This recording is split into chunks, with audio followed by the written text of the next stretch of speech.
Hello, everybody. Welcome to episode 170 of the Dynasty Junkies podcast, proud member of the Dynasty Addicts Podcast Network, or the DAP Network, if you will. There he is, Rocky. Thank you for doing that. Of course, that's our classic intro. It's been a little while. We had a little bit of time off. We needed some time to level set, reset after the season. We're going to be changing our schedule a little bit this off season. Instead of every week, we're going to do it every other week. Our friend Scott Sidlow is going to come back to the show this offseason. That'll be great. And we've got another host that's going to be joining us too. I'll leave that for when they intro. But just to know, we are going to be here every other week, the entire non-point scoring season, as Daddy Russ says. But as usual, we've got a lot of hosts, a lot of rotating things, and we've got a lot of guests. So let's get right to it. But first and foremost, I'm Andrew Hall at Andrew Hall FF. With me, as usual, in the side chair here is Rocky. How are you tonight, Rocky? I'm doing great, Andrew. I'm very happy for us to be back. I think we needed that little bit of rest, reset, and I'm very excited to have Scott coming back, and also very excited for our little surprise host that'll probably be revealed next show.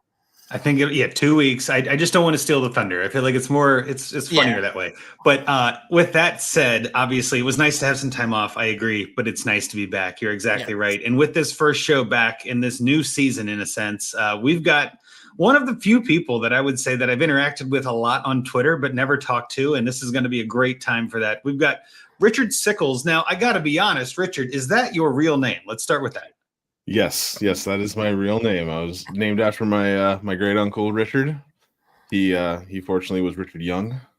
He didn't have to go through the bullying that I went through. I'm sure, yeah. And I don't mean that in a negative way, but I kind of thought it was a pen name, like just something you kind of picked up, like one of those. And I was like, oh, that's okay. Well, then I apologize for laughing. Like, I feel bad, but like that had to be a little tricky on a kid. So I'm glad that you stuck with it. I'm glad you sought it out. You're at Ginger Beard Man, I guess, with the 3 in there. Where did that come from? I got to ask you that too. Like, that's a great name. It's very unique. It's a great Twitter handle. Yeah, that's so. When my beard is grown out, it is ginger. It's a dark red, and my friends back home, back in my hometown and stuff, that's what they all called me, was the Ginger Beard Man, and so it just kind of stuck, and here we are. It's such a good name. I like all of it. I'm just jealous. Like I first thought it was kind of like made up. Now that it's real, God, like that's so much better than Andrew Hall. That's so boring. Anyway, thank you so much for being here tonight, Richard. I know we talked about this briefly before we started recording, but you're kind of newer into the content game. Where can people find your work if they're, if they've seen you around, I guess? Where have they seen you?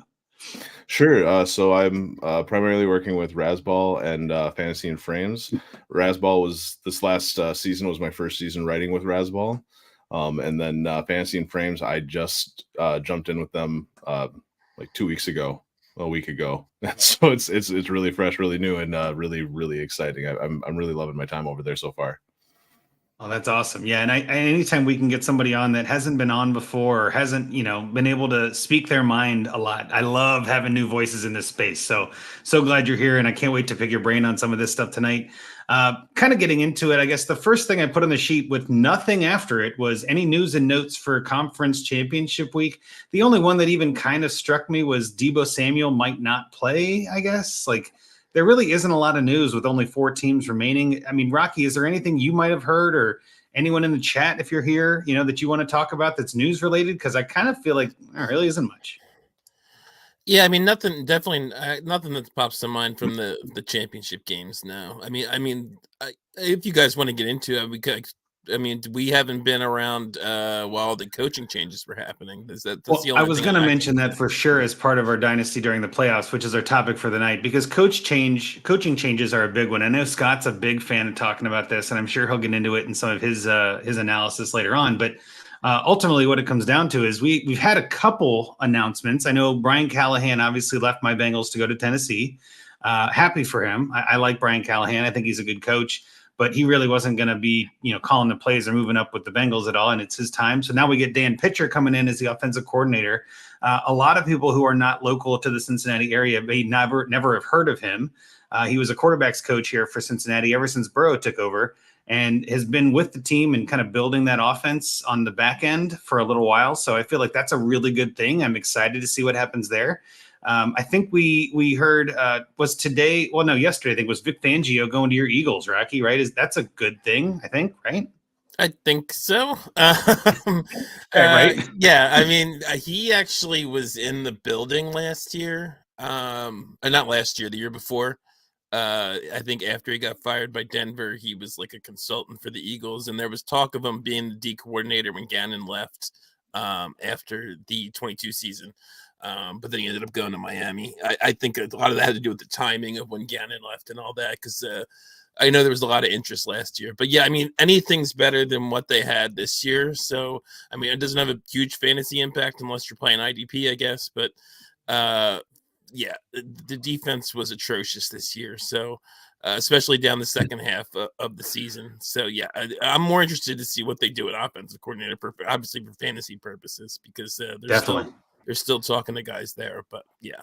There's a lot of question marks too there. That team kind of fell off, right? I mean, I had a lot of Jalen Hurts, a lot of AJ Brown, and it was crickets in the time I needed it most. It was brutal. Yeah, both sides of the ball were pretty bad down the second half. Yeah. ugly. But Richard, what team are you a fan of? I guess what's your hometown fandom for? Minnesota born and raised. So Minnesota Vikings. Yeah. Yep. So are you excited about Kirk Cousins coming back? Do you feel like you might have more of a note on that? That's sort of dynasty related, right? Like, what are we doing with Cousins? Do you think he resigns there? So that was originally there's a big part of me that really thought that he was gonna resign because I mean he wants to be here. From what, like, if you watch a lot of the interviews and stuff like that, he really wants to be here. His family's from around here, being a Michigan guy and everything like that. And he's a big family guy, so I think that he would want to be here. And I think for once, maybe for the first time ever, he'll take like a team-friendly deal, maybe. But at the same time, he had some comments that he was talking about when he was asked about wanting to play for Belichick, or if he would play for Belichick. I heard he was saying how he would never turn down the opportunity to play with the GOAT coach. And so I was like, okay, maybe it's not as quite locked down that he's going to be back. I think either way, I really do think that the Vikings make a big push to get up into the top three, to get one of those top three quarterbacks. Like, I think that's going to happen. I mean, they're going to do everything they can to make that happen anyways. We'll see if anybody budges, but yeah, that's my big call right now.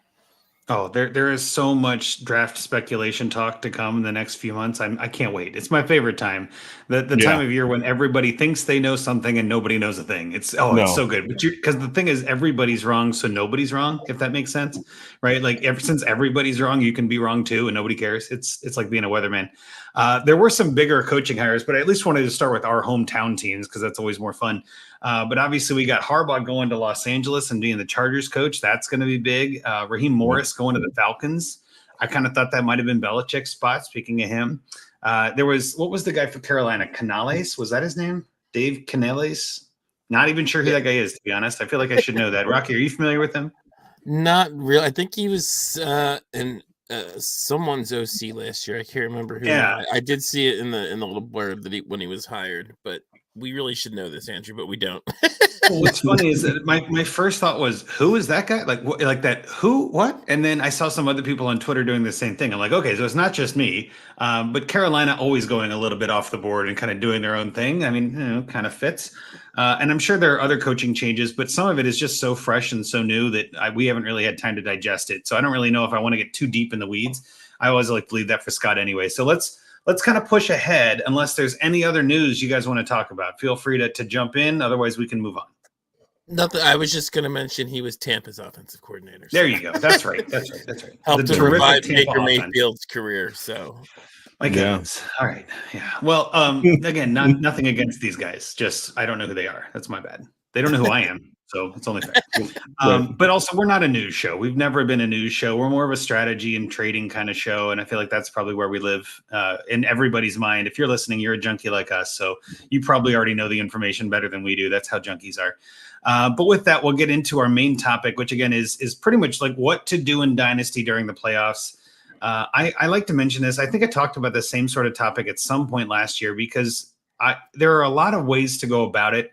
And I'm glad you're on tonight, Richard, to pick your brain as someone who's like newer to the industry, so to speak, and someone whom I've never talked to. Maybe just starting with the broad topic, do you do anything different in Dynasty in the NFL playoffs, or do you kind of just play it like a normal day? For the most part, my big thing when the playoffs start, once things start to wind down, I take like the first week or so off. I'll be honest, I'm so burnt out on the on the Same. year. Yep. There's been so much going on. I need a moment.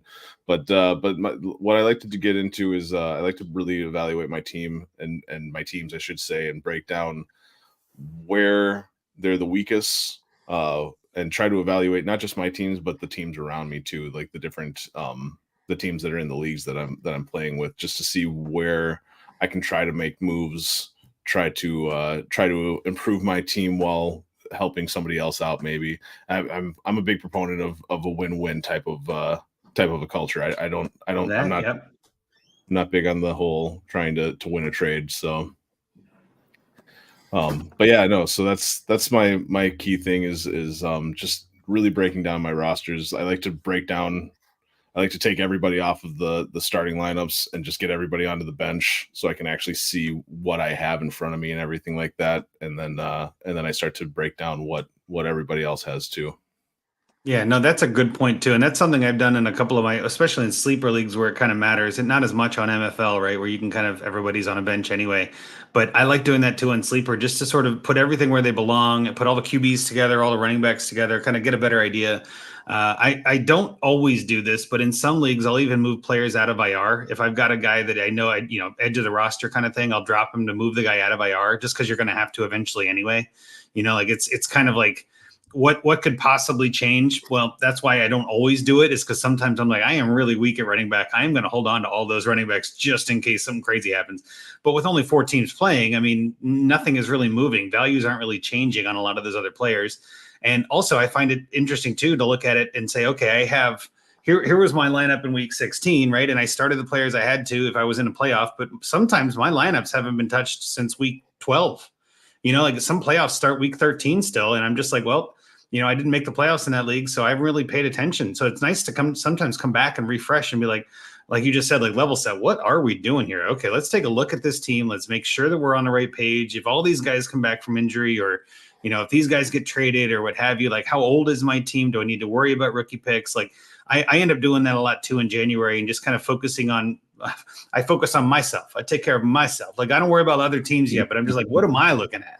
But that's actually where I think I'll pivot to you next on this one, Rocky. I mean, if you're looking at your team and kind of evaluating yourself, how long do you give yourself before you start diving back into trades? Like I tend to give myself the whole month of January. Richard said about a week. Where are you at with that? I'm kind of more where you are, Andrew. I kind of take, especially as we were talking about at the beginning, like going through the grind of the season. I'm setting 38 lineups every week. Yeah, I was 32, so I'm with you.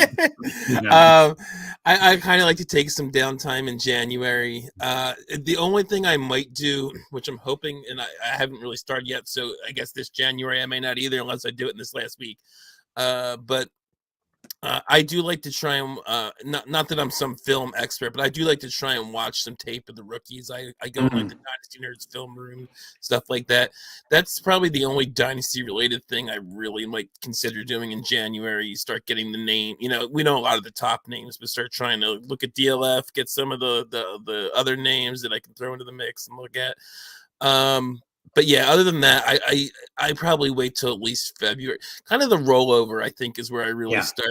Well, for those who don't, it's an MFL thing, yeah. Because I know a lot of people play on sleeper for some reason. But not today, Rocky. We're not getting into that today. Not going to do it today.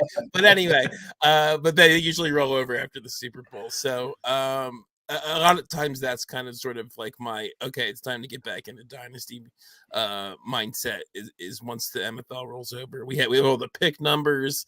If you're familiar with MFL right now, they all just say 2024 first belonging to Team X.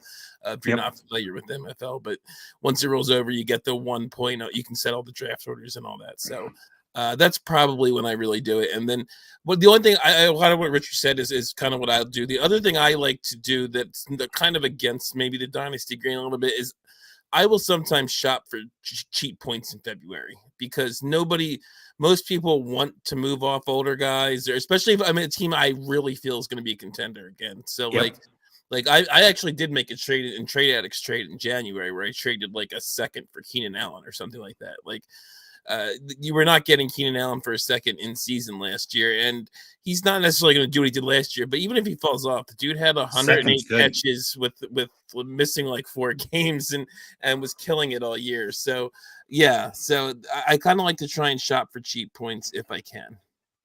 That's not a bad idea. I know that's there's a trade coming up later we'll kind of talk about, but it's one of those things where I don't find myself sending as many offers as usual. Like I'm just not as active. I do get some, obviously. I still get some offers from others that are looking to make moves, and I'll counter and do all that work still, but I'm much less likely to sit and look at 2 teams and sit at my team and sit the other team, like what like you said, Richard, what makes us both better? Like let's kind of hammer that out. I feel like right now it's really tricky to really do that because the values are, for the first time in 18 weeks, are stale and are stagnant for the majority of players.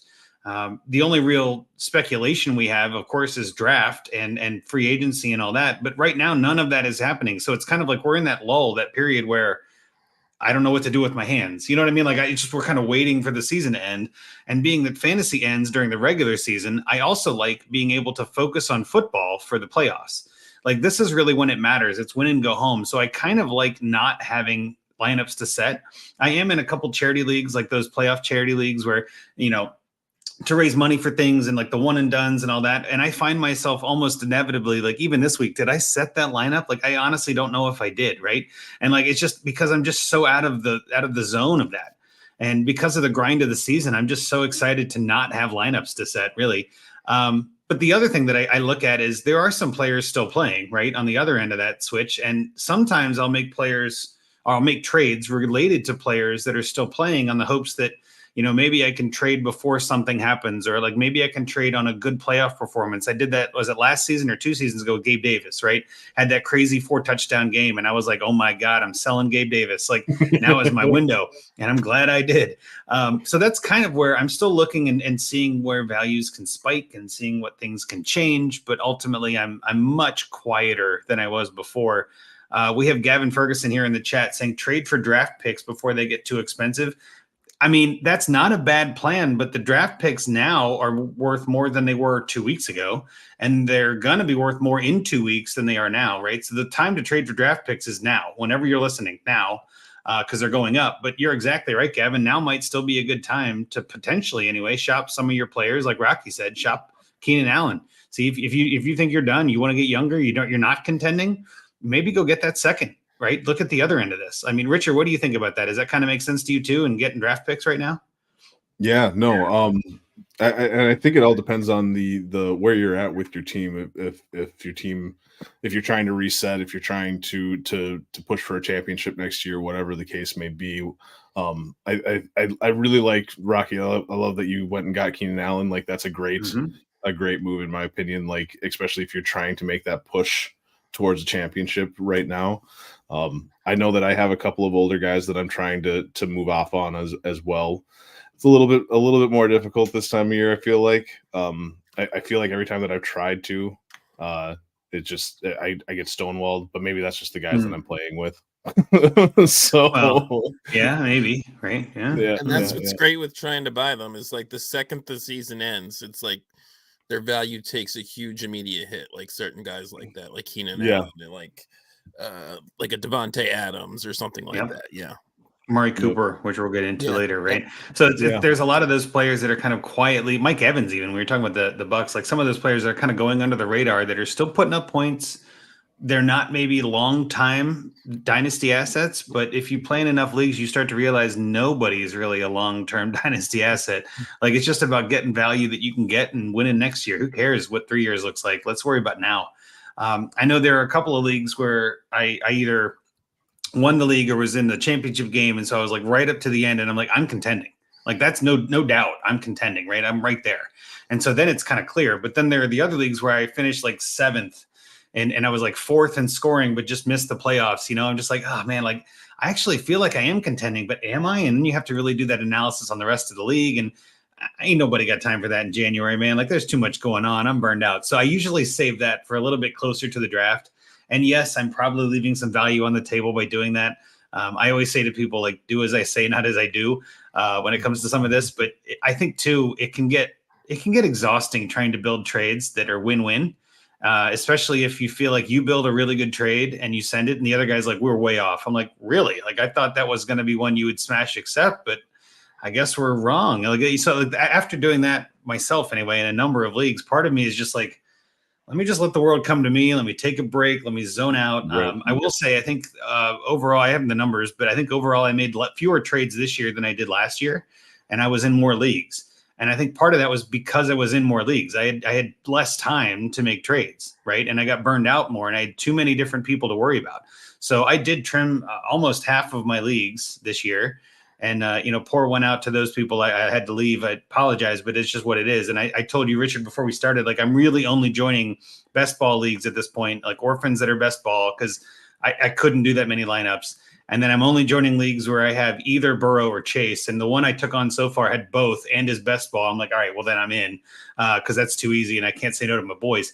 But all in all, I don't think I'm going to be doing any startups. I don't think we're doing a Dynasty Junkies 4. I haven't heard yet, Rocky, but I don't think so. We'll see.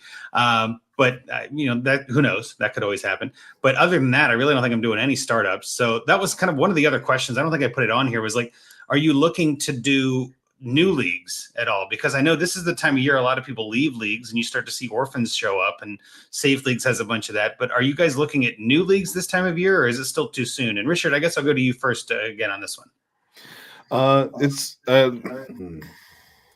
startups I'm not doing this time of year. That's not it's just too soon.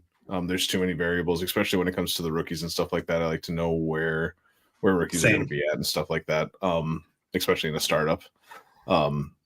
As far as the like orphans and things like that, I actually did just pick up an orphan not that long ago. Actually, it was at the end of this last season. It was like 2 weeks left in the season, and it was bottom of the barrel. I wasn't going for the tournament or anything like that, and but it had some potential. And so if I find an orphan that I think I could have some fun with, and the price is right, I would take one on right around this time of year just to get into it, and then that way I can get a feel for what the league is doing and whatnot as well. Try to understand who those league mates are, because you're going into it completely blind most of the time when you take over an orphan. So, yeah, I'm right there with you. I love orphans this time of year, but startups, no bueno. What about you, Rocky? You on that same page? I was just going to say that I think now is sort of the best time to take over an orphan, because you can it's easier to reshape before the draft. You can start trading for picks and all those kinds of things. If if you don't like the team, if it's not a contending team, if it's a middling team, you can start selling off for try and get some first, try and get some seconds. Whereas after the draft, no one's trading rookies right after the draft. So that's not the best time to be doing an orphan. I like to have the more time to shape the team before rookie draft times, and which most of us tend to do right after the NFL draft. So, in terms of startups, I not this early, but I'm probably doing very few, if any, startups this year, just because I have so many teams and I haven't cut that many. So, I think that I don't mind doing it though. Like in the past, I've definitely done ones in March. It's fun when you throw the rookie picks in there. Is usually how it ends up going. And you have to draft the 110, the 101, the 102, whatever. So yeah, I would not do it in January, but February, March, I don't mind doing it. Definitely a lot can change, so it makes it a little more interesting if you do it this early, because we haven't even, we don't even hit free agency until March, let alone the draft. So probably the best time, if you're going to be smart about it, is after the rookie draft. But you can also end up getting some good values that way too, if somebody else pops up because of what happens in free agency or something like that. If you don't mind me asking real quick, Rocky, so I've done that once where I was in a startup where we were drafting the rookie picks, and it's just something that's not in my wheelhouse. Like, when do you start with that? Like, when do you usually go after that 101, 102? If you don't mind me asking. Yeah, it varies from year to year, first of all, depending on the class. So like that's how I kind of try and do it. I try, if I'm going into a startup, like, where do I think Caleb Williams is going to be valued? He's probably going to be a top 10 QB right off the bat. So that's where I value, kind of slot in the 101, and then Marvin Harrison Jr. Where do I think all that kind of I basically try and, especially with the first round picks, you can kind of have an idea even by February or March who's going where. Obviously, the combine and other things can change that, but that's kind of how I do it. I tend to more not that I haven't, but when I have done startups, I tend to more not take old guys, but go more for players than picks and try and usually win in the first year. But I definitely have done drafts where I'll take a lot of picks, and I also like to trade back and gain future picks a lot too. So that's basically how I usually approach it. So yeah, the picks is basically trying to slot it to the player, and then once you get to the second, thirds, it's basically just I kind of when I get beyond the first round, I almost do it on trade value. Like would I rather have this guy or a second? Would I rather have this guy or a third? That kind of thing. Nice. Yeah. I'm kind of with you on that. And the 101, 102 is always tricky. It's always class dependent. Like you said, it's format dependent. But ultimately, I find myself drafting players over picks and startups almost every time. Like if draft picks are in the pool, I end up like we just did the trade axe dispersal. I was on with you the other week there, Rocky. And I was like, well, there were lots of picks on the board, but I'm like, I'll take the players. Thanks. Like I'd like to take the known assets instead of a second or a third where I'm just not sure what that's going to turn into. That being said, seconds tend to grow in value and players generally don't. Even in free agency, it's hard to see a lot of players jump in value.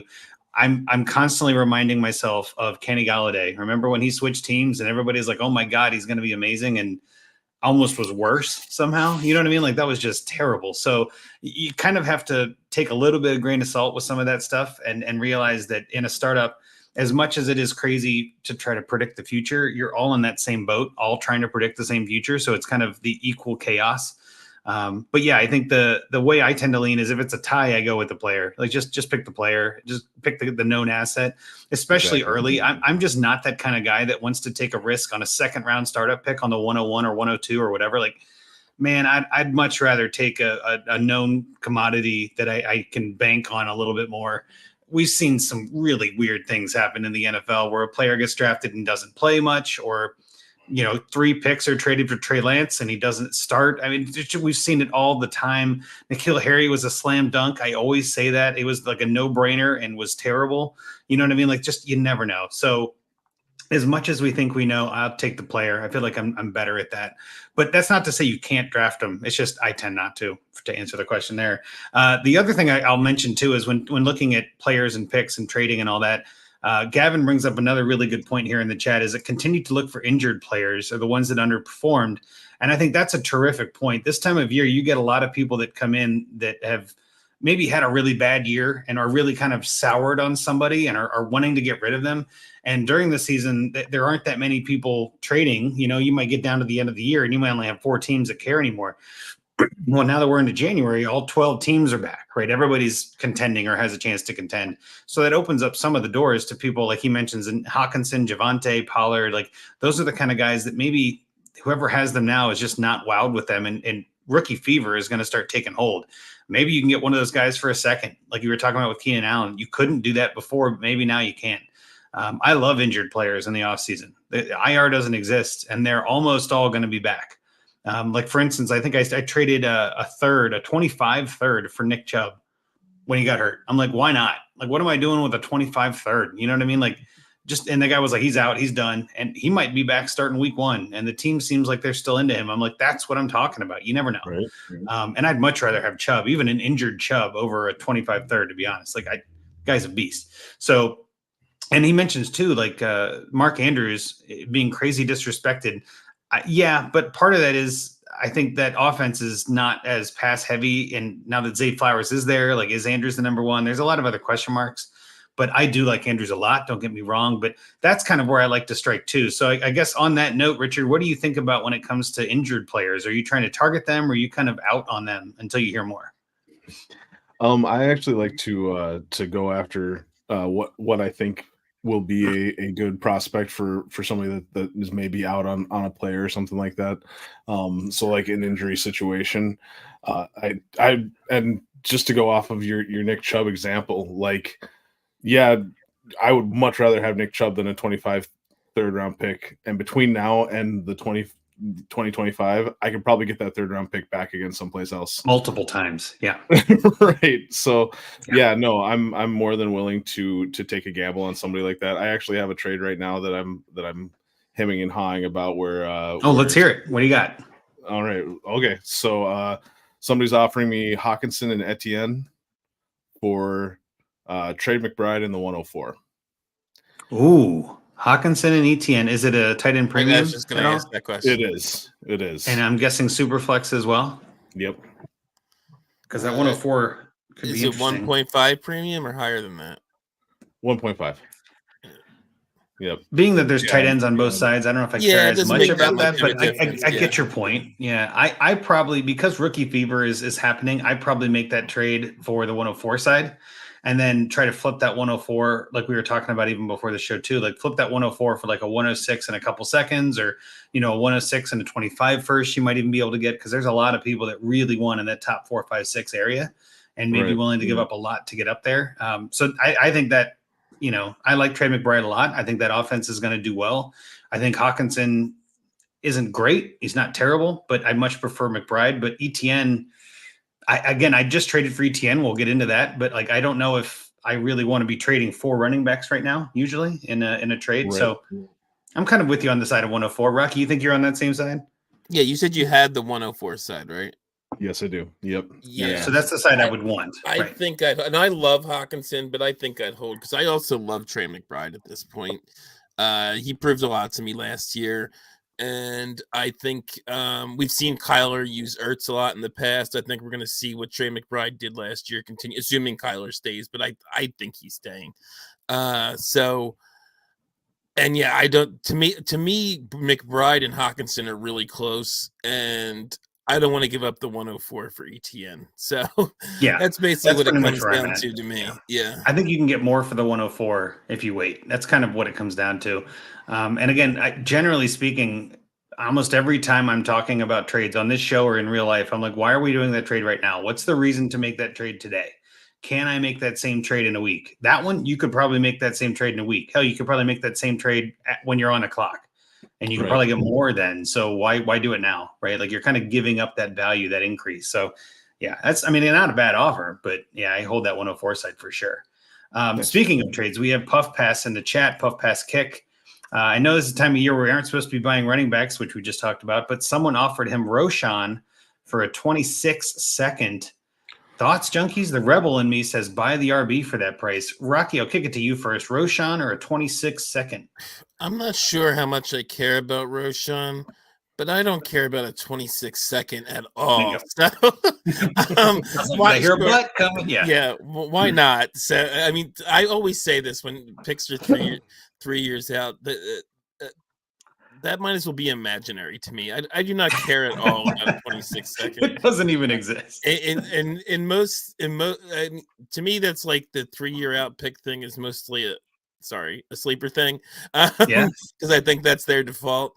And most NFL leagues I'm in tend to be 2 years out at most. So you'll have 24 and 25, and I don't care about a 26-second. So, and I don't think you're getting much more than Roshan Johnson for a 26-second. So sure, let's just make a trade for the hell of it.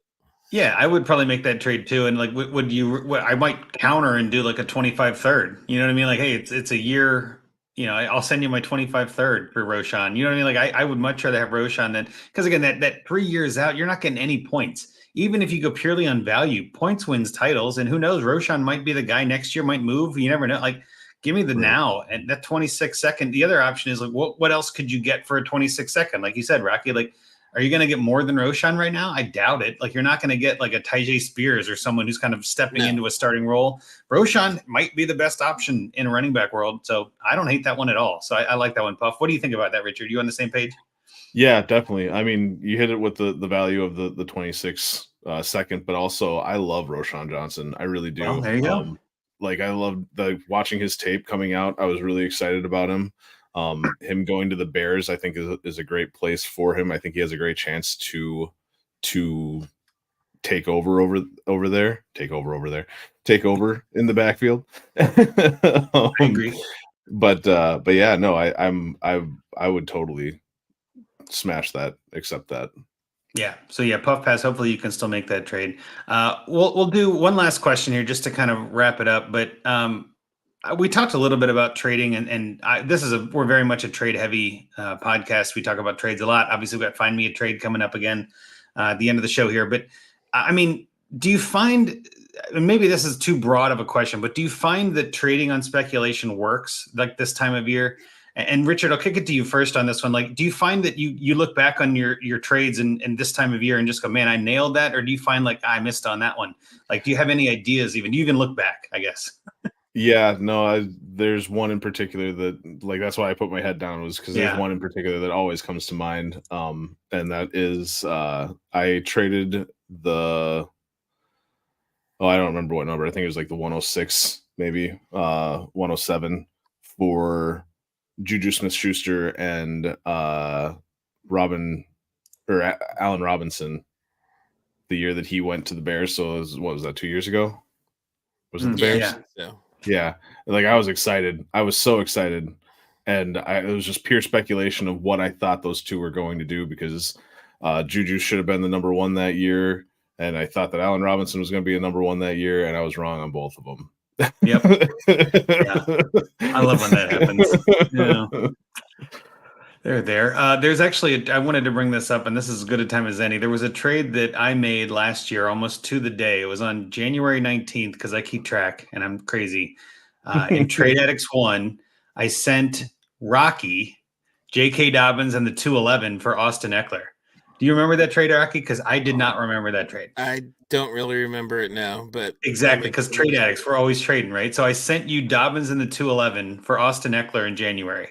Now, looking back, that trade, that's Austin Eckler, right? Like, it's got to be. But Eckler wasn't great either. No. It's kind of like to your point, Richard, like, oh, that wasn't that great of a trade. Nobody really I guess I'd rather have Eckler, but yeah, like we both Dobbins was going to be great. He got hurt. I know. Be great. I know. So was Eckler, right? But that's kind of where I wanted to hit on and just kind of leave it with that. Like, sometimes it's the trades you don't make. And I want to make sure that we talk about this. Like, making trades is fun. We just talked about Roshan for a 26-second. Hell yeah, do that. But sometimes if it doesn't feel right or your gut's not there, don't do it. Like, what are you doing? Like, let's not do that. I think it sometimes can be, again, you want to scratch that itch. It can be kind of fun to make a trade. But I can't tell you how many times I've not made a trade and the next day been like, oh my God, thank God I didn't make that trade. Like, it just felt like something was off, you know? So yeah, I wanted to bring that up because, again, I knew I was on with Rocky and it was a Trade Addicts League, but also that was purely speculative. Like, there was no information in January that we didn't know, and both of them were healthy. Dobbins could have been the guy. Eckler should have been the guy. Neither one ended up being great. Just take that for what you will, guys. Also, for what it's worth, too, that 211 did turn into the aforementioned Tyjae Spears. So that's kind of interesting. That might have been the best asset of that whole trade. Probably is. But again, that was the 211. Imagine 211 was Tyjae Spears. Like, what a steal, Rock. Good job. Or I don't even know if that was your pick. Let's be clear. We have no idea. It was the 211, so it probably was. Yeah, maybe. Anyway, with that, I think we're going to move on. I think that covers us pretty well for this. Unless you guys had anything else you wanted to cover or anything else that you wanted to mention. And there was a lot of good stuff in the chat that we just don't have time to get to, Gavin. But thank you for submitting all that. But Richard, anything else you wanted to cover before we move on? No, I think we did a good job hitting it all, honestly. I think so too. It's an interesting time of year, and I just want to make sure we talk about some of the highlights. If you're listening to this, you want depth, I get it, but it's also nice to kind of, maybe this is other people coming back, right? Like, hey, been out of this a little while, let's get back into things, and this is the time of year to do it. So with that, we'll move into our next section, which is the Listener League updates. We haven't really done a show since the championship, so I wanted to make sure I called this out, partially because two of them are me. The first one, we got DJ1, Dynasty Junkies, our united team, Rocky, you and I, we beat Jerry Shea 208.54 to 202.1 in an upset victory. Jerry had the best team. I wouldn't say by far. We were right there, but Jerry had the best team in that league, and we took it down. How's that feel, Rocky? Yeah, it was great. He did have the best. He had the most points. He had the best record. We were second, I think, in both. But it felt really good. We were not supposed to win. Yeah. Yeah. 2 years ago, that team was like I think that was before you came onto the team. I think that was back in the first year of it. And we start, Dustin, I'm going to blame it all on Dustin, my original co-host. He drafted a horrible team, and we kind of started, rebuilding in the middle of that first season and trading everything off. And I think we had like the 101 or 102. Yeah. And we turned it around in like an off season, like once you came on board. So I'll give you all the credit, Andrew. I'm going to blame Dustin. I have to give Andrew the credit. So I'll take it. It's rare, but I'll take it. We made a lot of really good trades. Yeah. And we didn't even get like totally old. We picked up a lot of, good guy. Like Hawkinson was one of the ones we had on the team. And we got Lamar, right? Did we get him in a trade? We got Lamar, and some decent receivers. I'm blanking on our team. We got Pittman, Godwin, Dubs, Thielen. Like we had some pretty good guys, and we have Kyron Williams in that league too, which helped. Like he ended up becoming a stud. So yeah, Lamar. Well, again, this was Jerry's team has Patrick Mahomes and Dak Prescott as his two QBs, and ours were Lamar and Geno, and Lamar outscored everybody. Like Lamar had a great week, that championship week, and that pretty much carried us, to be honest. But again, like facing Pat Mahomes and Dak Prescott and Christian McCaffrey, I'm like, we're not going to win this. Like we're out of this. But we got lucky. Sorry, Jerry, we got lucky on that one. Dynasty Junkies 2, moving on, is the title there went to the Forking Shirt Balls, which was me beating the other Andrew team, the other Andrew Embers team, which was the best in the league, 138 to 126. I can't believe I won that. I'll be honest. Like I thought for sure I was losing. Like I was not supposed to win. Had a good team, but I just didn't think I was going to make it. And very surprised that we did. Andrew Imber had 26 victory points. We were talking about him pretty much every week being in the lead. We had 21. I had 21. The Dynasty, I guess you and Scott, you and Scott had a team in this one, right? Yeah, your 4-10 team did not even make the playoffs, so that was interesting. It was intentional, though. I know it was. We also had Anthony Richardson and Justin Fields, both who were hurt to various degrees this year, and you kind of leaned into that rebuild, which I don't think is a bad idea. If that's what happens to your team, you might as well, right? Yeah. And again, my team there, we barely won. Everybody kind of underperformed, but the standout there was Andrew Imber had Will Levis in his starting quarterback with negative 1.36 points. I mean, yikes. You know what I mean? Like he was probably projected for 15 or 16. And that was the difference really, is that, I only won by 12 points. So it's kind of interesting how that happened. So you never know. It's kind of what it comes down to. You never know. While we're in DJ2 land, I did want to talk. Well, here, let's do DJ3 and then we'll go back. But DJ3, we had the best hooker beat Craig Booker for the league there, 142 to 123. Kyle Hooks was the champion in that one, the best hooker. And Kyle had the best team. I think it was, I wouldn't say it wasn't close. It was close. But he had the third highest scoring in points and best record and most victory points. So just a very few amount of points against. And that week with Craig Booker, who wasn't as good, but he finished it, figured it out. He was 8-6, but almost took it down. So Kyle, congrats to you for doing that. That was a fun one. That's a 14-teamer. There's some chaos to come in that one, which I'm looking forward to, but we'll get into that later. But with that, let's get into the one trade that I made that I mentioned. This was in Dynasty Junkies 2. I gave up Jahmyr Gibbs and Mike Evans to the Laughing Lizards for Travis Etienne and Jordan Addison. And I'll kick it to you first on this one, Richard. What are your thoughts? How bad was this trade? Did I give up too much to get Addison and Etienne? Ooh, that's a yes. Go ahead.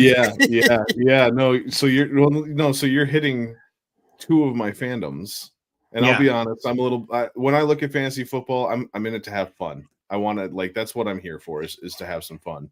And so I love to hit it. I love to win with my guys. So the Jacksonville Jaguars are my AFC team. And so having Addison and Etienne, there's a part of me that's like, ooh, I love that. But man, giving up Jahmyr Gibbs and Mike Evans to get Addison and Etienne, that's quite a bit. I think he gave up a little bit too much. I understand that. I'll get into my thoughts in a minute, but I hear you. Yeah. I hear you. Rocky, what are your thoughts? Again, 14 teams, super flex, tight end premium. Not that any of that matters. I think it comes down to how much you like Addison, basically. And because I love Gibbs. I think Gibbs is going to be just like a fantasy star. I mean, he kind of was already this year, but I think we're going to see that for a while here. And I know he had a good. I think he was maybe even a top 5 running back. I just have never loved Travis Etienne the way a lot of other people do. So if you think Jordan Addison is going to be great, I think it kind of evens it out to me, because Jordan Addison certainly has more value than Mike Evans. It's just a matter if you can get the points out of him, because obviously you were a contending team. So I don't think it's as far apart, just because there is a huge value gap, I think, from Mike Evans to Jordan Addison. So I think I still would prefer the other side, just because of Gibbs, even though, and we're talking about, running backs in the non-point scoring. Gibbs is the kind of guy to me that's going to last a while. I love having those pass catching backs. They can hang around for a long time. I mean, we've seen Austin. I mean, he had a down year this year, but he was doing it up until 29. So I think they take a little less wear and tear. It helps that they're not getting the full workload, but they can still score you a good amount of fantasy points. So I'm a big Gibbs guy, and I think it's close, but I think I like your side that you gave up a little bit better. Yep. No, and that's kind of what it comes down to for me too. This was one of those where I hadn't really had a fair offer in a while, right? I was kind of like not really making any moves, like I mentioned. And Matthew Wiggins is the guy who sent me this one, and he sent me a DM. I was like, "Hey, I sent you an offer," and I look, and it was Jahmyr Gibbs and Zay Flowers for ETN and Addison, and I'm like, "Nope, can't do that. Yeah. That's not enough of a difference." But I was looking at my team. Like I said, you mentioned it too. Like, I am a contender. I do feel like I've got some potential here to do something. I've only got Trevor Lawrence and Baker Mayfield as my quarterbacks. Like, I'm going to be probably looking to rebuild a little bit more. And in my logic there is I'd rather have the younger receiver. I feel like Gibbs and ETN are close, but they're, taking my heart out of it, because I'm with you. I love Gibbs, but they're going to keep giving the ball to Montgomery, who I also have. And I was like, I don't really want both of them anyway. Like, I'm never really going to start both of them. So the context on this was like, well, I don't mind getting rid of Gibbs. What could be, I don't think it is, but could be his ceiling. Right? Like, he's still got another game. Who knows? Maybe he gets hurt, which is another risky part, which we're talking about in the playoffs. Like, I don't want to mention that, but like, he's playing. He's the only one left of these guys that's playing. He's the highest value asset in the trade. If he gets some sort of injury, that value that craters, and I have no reason for that. Like, might as well make what I think is a fair trade now. So there were a lot of little things that made me, I countered with this Mike Evans in there, because I'm like, well, Evans at some point is going to hit that cliff, and I don't know what the Bucs are going to do next year. Like, I got Baker Mayfield, but who knows if he's going to be there. So I'm like, give me Addison. Let me get Addison and Flowers and Tyreek and Cooper Kupp and Terry McLaurin. Like, my receiver core is better this way. And I'm not so worried about running back. Again, I was a contender, so I don't really mind losing a little in the running backs, because we just talked about that Dobbins for Eckler trade, right? Like, who knows what's going to happen with the running backs? They're the most chaotic position. So I'd rather tear down there and tear up at something a little bit more sure for me. So that was the thinking. But I agree with you guys too on the value. I'm a big Jahmyr Gibbs fan. I think he's going to do great, but I was fine giving up a little value and helping Matthew get better, I guess. Like, so there you go, Matthew. Hopefully you win it for everyone this year, and I don't go back to back, I guess, but we'll see. But anyway, I just wanted to bring that up because I thought that was an interesting trade given our conversation point. Like, there is still some injury risk with Gibbs, but the other guys don't really have much of that. Just something to think about. With that, we'll get into our final segment of the evening, which is our favorite. It is the Find Me a Trade segment. It's been a minute since we've done these. We kind of put it on the back burner as we headed into the offseason with trades kind of shutting down in a lot of leagues, but we're back. And with that, I got to play the noise. Find me a trade. Thank you very much, Brian. That's exactly right. Find me a trade. This week, it comes from Steve Munger, who is in one of our leagues. I think he's in Dynasty Junkies 2 or 3. I think it's 2. So I'll read some of this, or do you want to read this and I'll pull up the league, Rocky? Which would you prefer? Yeah, I'll go through the settings and his little blurb, and then you can go through the roster. It is a 12-team. It's a safe leagues. 12-team Superflex PPR. I believe it's 2.0 tight end premium. It is. Yep. Start plus 1 10, extra. Yeah. Quarterback, 2 running backs, 3 wide receivers, tight end. 2 flexes and a super flex, which I think is pretty standard for how safe leagues are set up. And Steve says that he took over this safe leagues orphan in 2022. Was 4-10 when he took it over. Finished 5th in 22. Won the league in 23. Also first in all play and points and all that kind of stuff. But pieced together QB most of 2023. He said he started Flacco and Stidham in the finals and still won, and that seems to be the weak spot going forward. RBs might Also need to be churned for picks. I have the 112, 310, 312, 412, and all his 25 picks. And he says, so how do I best position for a repeat? Yeah, so this one was interesting to me. I definitely see a little bit about where he's coming from on this. This is an interesting. I'm trying to get it to fit on the screen. For some reason, it's not fitting. Anyway, I'll go through the team real quick. It's got Kirk Cousins, Joe Flacco, Taylor Heineke, Sam Howell, Case Keenum, Mason Rudolph, Jarrett Stidham, Ryan Tannehill, and maybe a starter, Russell Wilson. I mean, that's a lot of quarterbacks. That's not a bad way to start your roster, but there's a lot of question marks in that quarterback room. Like it or not, that's Kirk Cousins should come back, right? Joe Flacco, who knows? Taylor Heineke, maybe stay. Like so many question marks. So yeah, that's definitely where I would address. We got Gus Edwards, Josh Jacobs, Jordan Mason, Christian McCaffrey, Tony Pollard, and Chris Rodriguez. Not a bad running back group. Gus comes back, I think next year is going to be well. Josh Jacobs, I think, is still going to be okay, even if he switches teams. And McCaffrey, my God. Receiver, he's got Devontae Adams, Brandon Ayuk, Amari Cooper, T. Higgins, Terry McLaurin, Michael Pittman, Jaden Reed, a couple of others. Terry McLaurin, I think I mentioned, right? Demario Douglas, who I think is going to be good, who was a rookie this year. So not a bad receiver group, kind of all over the place. And then tight end, I don't know if you can see it on there, but Dallas Goedert, Noah Gray, and Sam Laporta. I really like that tight end room, and I think that's probably his position of power, if I had to say. Like, I just feel like in a 2.0 tight end premium, you're starting both of those guys, and you're probably crushing it. But at the same time, there's other teams out there that might need a tight end. So that was kind of where mine went. But I'll let Richard, our guest, go first. Richard, what was the trade you came up with to help our buddy Steve out here? Sure. So looking at the team and everything, the first thing that I looked at, I really loved his running backs. Excuse me. Really loved his running backs. Loved the wide receivers and the tight ends. I think that he was pretty solid across the board there. The quarterbacks, like you said, he's got a lot of them, but I was a little worried about all the question marks that were going into them. And so that's where I was looking for, was to try to find something to help solidify maybe somewhere. And I was going through the other rosters on the other teams just to try to find something, which, it's kind of, I at least I always feel it's really hard to find somebody that is in a position in a super flex league to be able to give up a quarterback. Like, Yep. It's really tough to find that balance somewhere else. But I think that I found one with moving down the list with Kingdom Business. Yeah. Yes, yeah. He had Jared Allen and I don't remember who the other one was. Jared Allen and I think Mahomes. Yeah, Josh Allen and Mahomes. Yep. Josh Allen, Mahomes, Baker. Yep. And so he was, and Baker, yeah. And so he was pretty set when it comes to the quarterback position. I felt that that it was a spot where he'd be able to maybe, at least you'd be able to try to convince him to let go of Baker Mayfield. And I really love Baker Mayfield, especially everything that he did this last year. I think that he is going to come back to the Bucs again. I think that him and Evans and Godwin and them they're going to make some more beautiful music down there in Tampa. I like the way you put that. Beautiful music. That's right.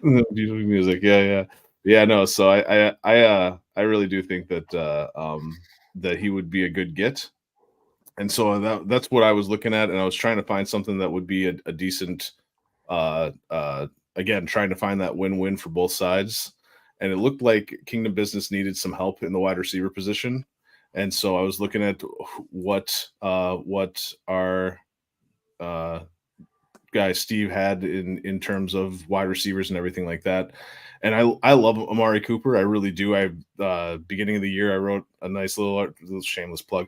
Wrote a nice little article about how I thought that he was going to be a big asset this year. He's very underrated, I think. It goes under the wire a little bit, especially being with the Browns and everything like that. And so, but at the same time, like you're saying with Mike Evans, at some point he's going to fall off the cliff.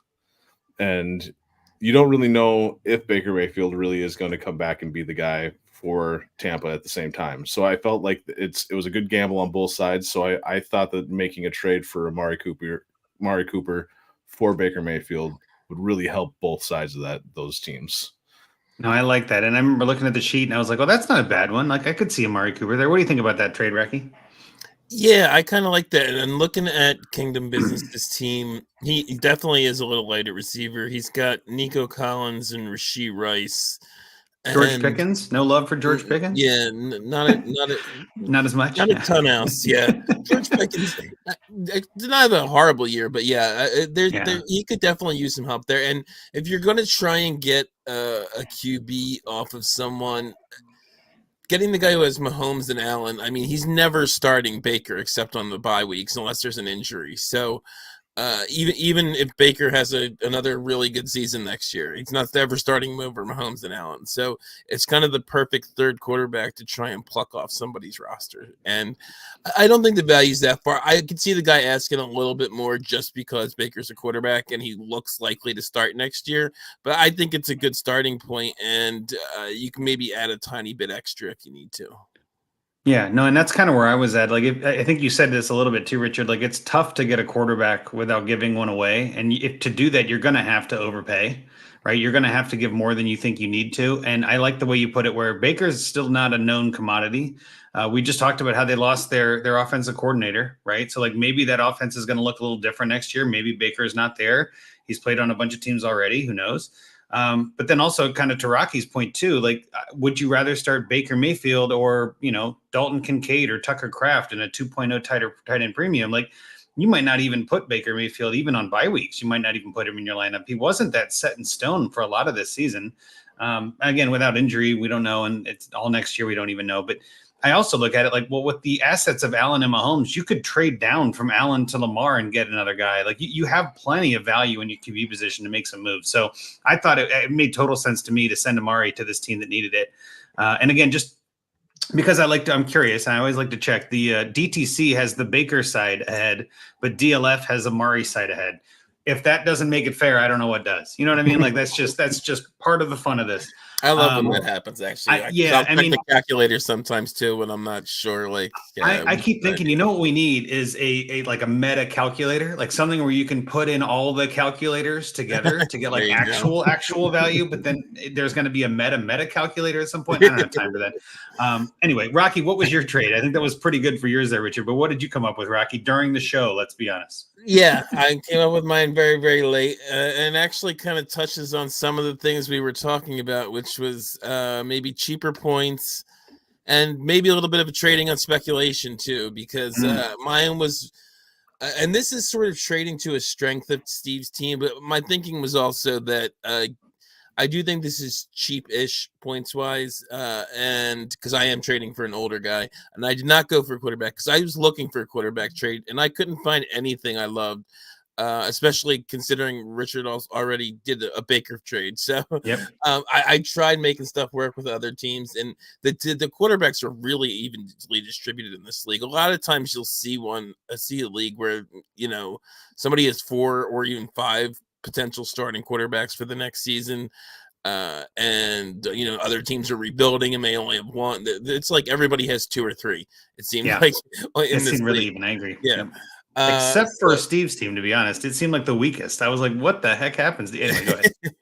But I don't hate those quarterbacks for next year. Even I know you don't. You're a big fan of the aging quarterbacks. Yeah, no, I get it. Depending on where Wilson goes, but I can see Cousins and Wilson both being very good next year. Sure. Like high end 2s, low end 1s. But so I did trading this 112 that he mentioned he had, and I figured you could just throw in the thirds to make it look nicer. Like, oh, you're getting 3 picks, even though I don't care at all about 310 and 312. Right. And to Team Boomer for Stephon Diggs. So like I said, and this actually occurred to me because I was just listening to one of Russ's other pods, Dynasty Wall Street, today, and they said that's right where his value falls on the Dynasty trade, the DTC Dynasty trade calculator. And I figured, see if you can get him for that. I think, to be honest, I think he might want a little more, but if that's where he's falling in range on calculators, maybe you can get away with it. And like I said, it is the non-point scoring season. He is he 30 now? 30. He's about to be 30. He's 30. Yep. Yeah, he's 30. And had there's a bad taste in your mouth. Yeah, left a bad taste in your mouth at the end of the season. And there's talk he could be out of Buffalo, that he's trying to get his way out of there. So all that kind of cheapens his price. I still think you're getting another probably good 2 years out of Stephon Diggs. Maybe not wide receiver like 5 type numbers, but definitely high end numbers from Stephon Diggs with very high weekly ceiling. I almost don't care where he goes unless it's just like an awful quarterback or something. Yeah. But, so I think it makes a lot of sense. And also looking at Boomer's team, it's a really weird team that I could see wanting to kind of move towards picks. He has Diggs and Evans and like nothing else at receiver. Quarterback is it's a little odd. Quarterback's decent. He has Love and Purdy. Love and Purdy, and then Rodgers, which again, some people like him. I'm not sure, but then after that, it's like Trey Lance, Jimmy Garoppolo. Yeah, like it just looks a little bit fishy, but even like we were talking about, it's all pretty even. Yeah, and he's got like nothing at running younger. back except Ramondre Stevens. This doesn't look to me like a team that's going to contend next year. Yeah, the husk being honest with themselves. Yeah, exactly. Yeah. So I think it might make some sense for him to kind of move towards picks anyway. So yeah, that's basically what the thinking was behind it when I came up with it during the show. I like it. Well done. So I'll give my take on it real quick. I think you're exactly right. The valuation for Diggs in the 112 on DTC is right on. On DLF, it's more like the 108 for Diggs, which I think is high. I don't know. I think that's high too. I think the 112 is pretty even. Yeah. That's probably where I think you could actually land. And again, I'm not here to say one is better than the other. That's not the point. They're all different. They all have their own different metrics. I like the idea of sending the 112 by itself for Diggs. I think you might be able to get that done just by itself. I agree with you that thirds don't matter, but I'd rather use those thirds on a trade that might need them. And I don't know if this one does, but I like where your head's at. And I think it does bolster your receiver room. It gives you another asset to kind of latch onto at potentially their low spot. And maybe Diggs finds a new home and blows up like he did when he left Minnesota, right, Richard? I mean, you were there for that. You're a fan of Minnesota. You saw that happen. And it was like, oh, man, that stunk, But then you go get Justin Jefferson and now, Jordan Addison, like your team's better off for it. But long story short, I agree with you too, Rocky. I think that Diggs has at least a year or two, if not more than that even. If he comes out of this with the right mentality, he could be a stud in a way, even into his 30s. I think he's got that kind of talent. Richard, what do you think about this trade? Does it seem fair to you? Yeah, no, definitely fair. I was going to say, like, right off the bat, like what you said with the 112 being by itself, I think that would make it more than fair enough, in my opinion, for Diggs. And I do think that Diggs has a couple more years. Like you were saying, Rocky, you're a little worried about maybe what quarterback he ends up with. But I feel like he is one of those receivers that we saw what he did when he was with the Vikings, Case Keenum. We saw what he was able to still do with Case Keenum and everything like that. Like, he is a top quality wide receiver. His best years might be behind him, but I still think he's, like you said, he's got a couple of years left on him. I love this trade. Yeah, and I think it's one of those two that, like, now is the time to do that because people are switching into rookie mode. They really like rookie picks that's got a 1 in front of it, right? Which is, oh my God, it's a first. Barely. And then also Stephon Diggs had a really rough end of the season. Like that now might be the time to strike. That guy might be sick of it. And then again, if they do decline, then you add a third. Decline, then you add the second third, right? Like it gives you some wiggle room. But I think that's got some good bones for sure. The one other piece I meant to add when I was going through my whole spiel there is also, I kind of alluded to it, that it's definitely trading to his strength because he does have a lot of decent to very good receivers. But then my thought was that he could maybe trade a McLaurin or a Higgins or a Pittman for something. Maybe that he gets that in a quarterback trade or something like that. And he's not losing much points wise, maybe losing a little age wise. But yeah, then he can turn around and do something else with one of the other receivers. Gotcha. All right. Well, I'll get into mine then, and we can kind of rip it apart. I know it's probably not my best trade, and I'm willing to hear the feedback on it. But if I had this team, is what I always say, if I had this team, I would want to get rid of probably Dallas Goedert. Laporta I love. I'm not going to move him if I can help it. Goddard frustrates me. That Eagles offense is going to be seeing a little bit of difference next year, and he wasn't great this year either in my mind. Now, again, granted, stats may prove me wrong, but Goddard wasn't one of those guys I enjoyed clicking the checkbox beside. Like, just didn't give me the good vibes. Russ Wilson, I'm sorry, but I'm seeing you on the Russ Wilson. I want to get younger at quarterback if I can do that. And I think to get a younger quarterback, you're going to have to give one up. So my trade was Russell Wilson, Dallas Goedert, and Ryan Tannehill, which for why not sake, to Hofdog FFC for Bryce Young and the 202 and Greg Dulcich, if you can get all of that on top of Young. I'd be okay with just taking Young alone, to be honest. I think Bryce Young is still got a lot of future in this league. He's young on a team that's going to be scrapping next year. They don't have a first round pick. They're not going to be replacing Bryce Young in the draft. It doesn't look like he's going to be their guy. They just signed this new coach to a 6-year deal. Canales has got a 6-year deal in Carolina, which is just bonkers to me. That means they're all in. They're not switching from Bryce Young, at least for this year and probably even next year. So I kind of went on that train before it leaves the station. And I think Russ Wilson, as much as I like him, I like the Russ bus, I like the, unlimited and all that. I don't know how much he's got left in the tank, and I'm fine to get out of it. And then also Hofdog has Will Levis and Malik Willis. So like giving him Tannehill for now anyway is the entire, Titans quarterback room. Maybe there's some logic there. For the sake of argument, I did plug it into calculators, of course, just to see, and even just taking out the Tannehill and Dulcich, which are both kind of middling little pieces to get a deal done. Bryce Young and the rookie pick, the 202, are valued higher on both DLC or DLF and DTC, but on DTC they're much closer. And so again, this is one of those things too, if you know this guy and he prefers one or the other, right, you might have to make a little bit of a different pivot. But even if you just get rid of the 202 and just do Russell Wilson and Dallas Goedert for Bryce Young, I might be okay with that, even in a tight end premium like this, just because I'm not sure Dallas Goedert is really a guy I feel confident in. But being that he's an Eagle, Rocky, I'll kick it to you first. What are your thoughts on that trade?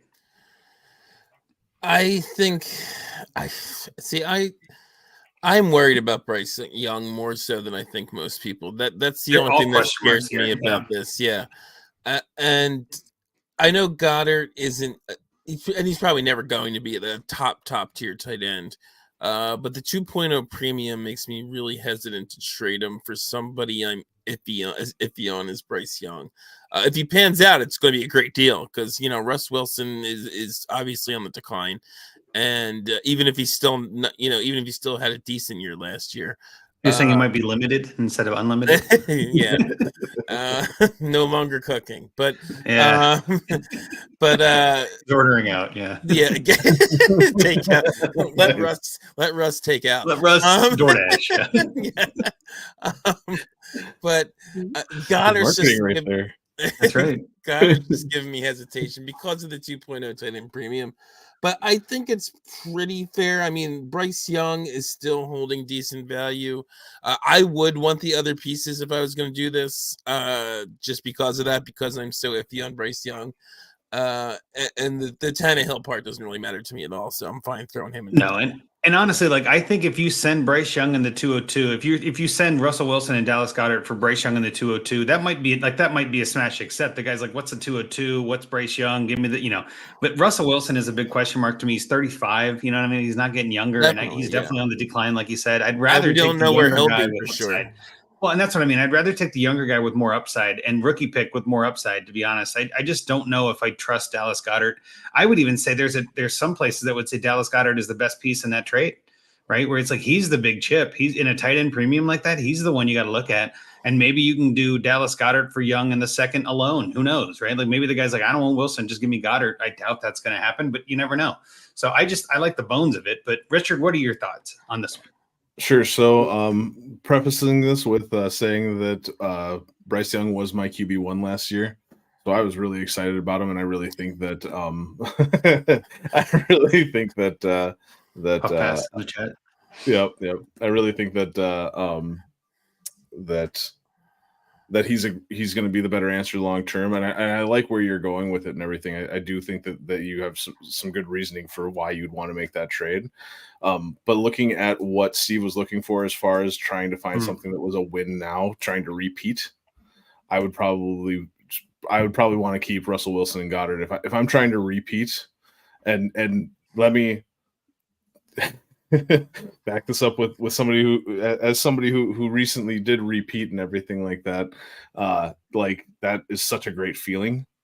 Like I'm more than willing to sit on assets that are maybe going to die on my team if I can repeat and just be like, hey, I'm your daddy in this league. Yeah. That was one other thing I wanted to say about the team, by the way. I almost think looking at this team, he could do nothing and possibly repeat. Like, well, I don't think he needs to make big moves. And I mean, the pieces you might want to get rid of are maybe some of even the older pieces, even though they're going to score some, but just value wise. But you're not going to get what points wise, you're not going to get back what you need for them. So I kind of like almost sitting on this team. But that would make a good segment. So no, of course. Yeah. I think again, if you're asking like what would I do, as much as I want to repeat, I'm not going to do that with Russell Wilson. I don't think. I just don't think he's your second quarterback in this league. Like you're almost required to start Russell Wilson. I just don't know if you got enough of a depth. Really, I mean, you might, I guess, get to some, but your quarterbacks, you've just got Kirk Cousins, who we don't even really, he's got question marks, right? You got Joe Flacco, who lit it up, but who knows if he plays or if he goes back to bagging groceries. We don't know. Taylor Heineke, Sam Howell, like all these guys, like Sam Howell might be a guy, sure, but we honestly don't know. Like they might go a different direction. Like, so there's just too many question marks. And I would just want to shore up at least one QB before we get to free agency, just so I feel a little more confident that I'm not just sitting on a bunch of backups. And then now I'm scrambling. Now everybody knows you're panicked and you're going to be, really having to overpay then. So, and that's why I really liked Richard's trade. If you could get it done, even if you have to add a little bit, maybe to Amari, just because I almost like, well, not almost, I definitely do like kind of having 3 likely starting quarterbacks next year, all in that lower tier, and then you can just like 15 to 30 kind of range, right? Yeah, and you can just mix and match, and you still have all the all these a lot of good players at the other positions. And don't get me wrong, too. I like having a lot of dart throws at QB. Like I like the build of the roster. That's probably the best way to do it, is to just put as many QBs as you can on your bench and see who strikes. And I'm guessing that worked out well for you this year, right? Mason Rudolph started games. Sam Howell obviously started a bunch of games. He was a starter for the whole season. Joe Flacco probably picked him up off waivers, right? Taylor Heineke started some games. Like, so with Kirk Cousins getting hurt and Russ underperforming and Tannehill kind of getting the boot, you still had plenty of starters, which, I mean, again, that's a benefit no matter how you spin it. But you're right. I mean, with having McCaffrey and Pollard and Jacobs and Edwards, like that running back room that's a win now running back room for sure. And the only rookies of all are Sam Laporta, Chris Rodriguez, Demario Douglas, and Jaden Reed. Like, it's just not a young team. And so, I mean, I'm oversimplifying, but you get the point. Like, I would want to get a little more youth while also trying to contend next year. So nothing wrong with trying to do both and getting the best of both worlds there. But again, I think those are pretty good options. I think those are all good starts for you, Steve. Hopefully you can find something from what we gave you in there. I think that's it, boys. What do you think? Do we do a good job on our first show back, Duraki? We okay? I feel pretty good about it. We knocked the rust off. I think we did okay. Yeah. I think we're getting back into that habit. I'm getting back into the junkie. Hit me back in them veins. Let's go. Richard, thank you so much for being with us tonight. Why don't you remind everybody where they can find you on the Twitter X machine and everywhere else that you're writing these days? Yeah, sure. So you can find me on Twitter, Gingerbeardman, 3 instead of the A. And then you can find me writing for Rasball and also working with Fantasy and Frames, writing for them soon too. Terrific. Yeah, and I know we were talking to this was your first season creating content as a kind of newer content creator, but a longtime Dynasty player. What do you think of the difference? I'm just curious for those out there that might be considering getting into the content game. I always say January, February is the perfect time to start writing some things and getting your thoughts down, because this is the time you might get some eyeballs for people that care. So what did you think there, Richard? I mean, it was your first year. Do you feel like you had some rust of your own, or did you kind of hit right into it? Well, so I'd actually been writing on my own for a while now. I've been doing it. Me and a buddy of mine started a blog called Draft Interference. Yeah, and we've just been creating our own material for a little while, and so I was already in the swing of things, and so getting into it this year, it was a lot of anxiety. Just like actually being there, a lot of imposter syndrome, but honestly, it was so much fun. It was such a blast every week after week, just getting that content out there. It was a lot of fun. Yeah. Well, glad we could have you on again as like a newer content creator, kind of new to the podcast space. I'm glad that you were here. I think you provided a lot of good insights, and hopefully people go check you out on Twitter and follow you and look for all your new articles and everything like that. Appreciate you coming on. We're going to wrap it up here. We got obviously the Dynasty Junkies at Dynasty Junkies on Twitter. You can follow me at Andrew Hall FF. You can follow Rocky at Dynasty FF Addict. The others, we'll give their others later. We'll figure it out. Make sure you subscribe to the DAP Network at DAP Network on YouTube and subscribe, rate, and review. I always tell people too, we love hearing your feedback. I get some people that send us, we got Puff Pass here in the chat giving us feedback. It was smooth. I like that, Puff. Thanks. But send us DMs. We've got our Find Matt or FMAT, our Find Me a Trade segment. If you want to get that link, it is the pinned tweet. It's in our link tree on the Dynasty Junkies. I just tweeted it out from my account again. If you have a team you want to submit, you can always send us a DM. We'll send you the link. Not a big deal. But with that, again, nice to have you back, Rocky. Nice to be back. Yes. Nice to knock that rust off. Thanks to everyone in the chat. I'll let you take care of that while you get us out of here. Yep, we always like to give a shout out to the chat. It was hopping tonight. I'm showing we have even the 6 people at the little counter on the top of our screen now, which is nice to see. Shout out to Gavin, Puff Pass Kick, both commenting a lot. HoofTube is in there. Toronto Dave made an appearance near the end. Love Toronto Dave. And love hearing from you all. Hope you can stick with us on our bi-weekly schedule instead of our weekly schedule. But until 2 weeks from now, Junkies out.